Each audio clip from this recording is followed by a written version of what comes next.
To distinguish between the strong and the weak, let's look at these three important points. Traditional education never teaches these things, so many people spend their whole lives failing to overcome the first important point, misunderstanding the difference between truth and opinion. The strong never misunderstand the truth about opinions, but the weak do not understand the difference. High-level communication often focuses on the truth because expressing opinions is not effective and cannot solve the problem. For example, if the water temperature is 42 degrees Celsius, you are stating an objective truth. 42 degrees Celsius is a number that can be verified, but if you say hot water, that is an opinion because it is only your subjective perception that 42 degrees Celsius is hot. Some people may think that temperature is just right or even cool. Therefore, if you argue with others about whether the water is hot, warm, or cold, you will never come to a conclusion because everyone's perception is different.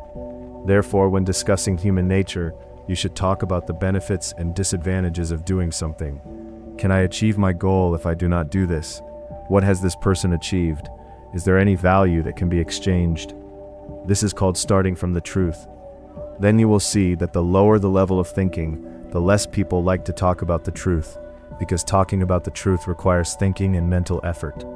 If you want to see whether someone can achieve great things or has potential, look at whether they confuse truth with opinions. The second important point is misunderstanding failure. Strong people are ready to make mistakes. On the contrary, the weak want their actions to always be perfect. They do not like making mistakes, and their ideal is to suddenly create a loud voice and achieve instant fame. This is because the weak follow traditional values. In traditional values, making a mistake is shameful, so if you make a mistake, you have no value.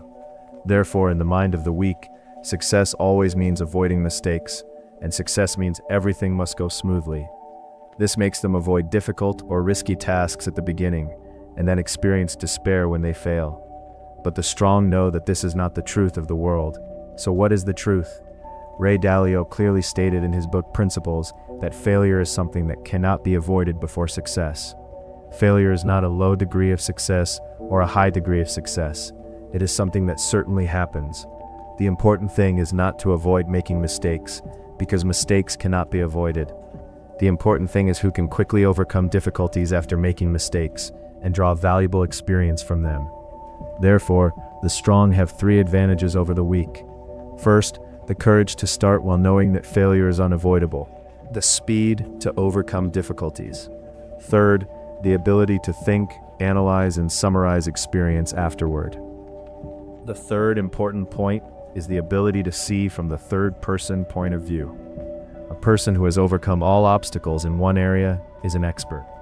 The strong have a more trustworthy eye than the weak. They have a more rational point of view.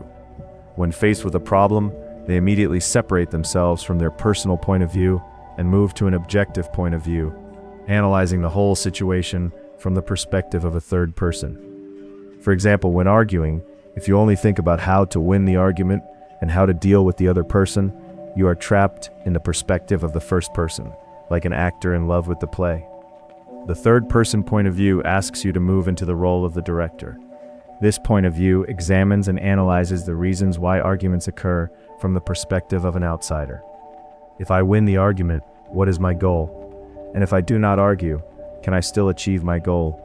This is a more comprehensive, rational, and multifaceted point of view. Of course, moving to the third-person point of view is very difficult, especially when emotions are rising. Even the strong face difficulties at first. They achieve this through repeated practice, with the aim of allowing themselves to separate from any situation.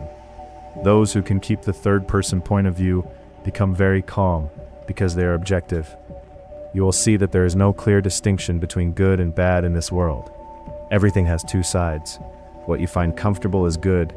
What you do not like is bad. Therefore, what you need to change is not the event itself, but your mind and your perspective. Changing your perspective can turn what used to be bad into something good. I'm sure all of you have experienced this. When you encounter something, you think it is bad, but when you look back 2 years later, you see that it was actually very useful. Therefore, strong people truly understand one thing. Even in nature, there is no such thing as a completely bad time. The principles of distinguishing the strong from the weak above from the clear distinction between truth and opinion, to acceptance of failure as an essential part of progress, to the ability to separate yourself through the third-person point of view, are all key elements of understanding human nature. Traditional education conceals these things, making most people remain stuck in confusion and weakness. If you want to go deeper into the subconscious mechanisms of human behavior and equip yourself with the mind of a truly strong person, the book The Secret of Human Nature is a detailed work on these issues. It does not provide empty advice, but instead breaks down the nature of human motivation, helping you see the world and yourself in a more authentic way. If you are willing to face these facts, to upgrade your awareness, please leave a comment. This book is an exchange of values. If you find this knowledge useful for your development and want to support the spread of these real values, you can donate to this website.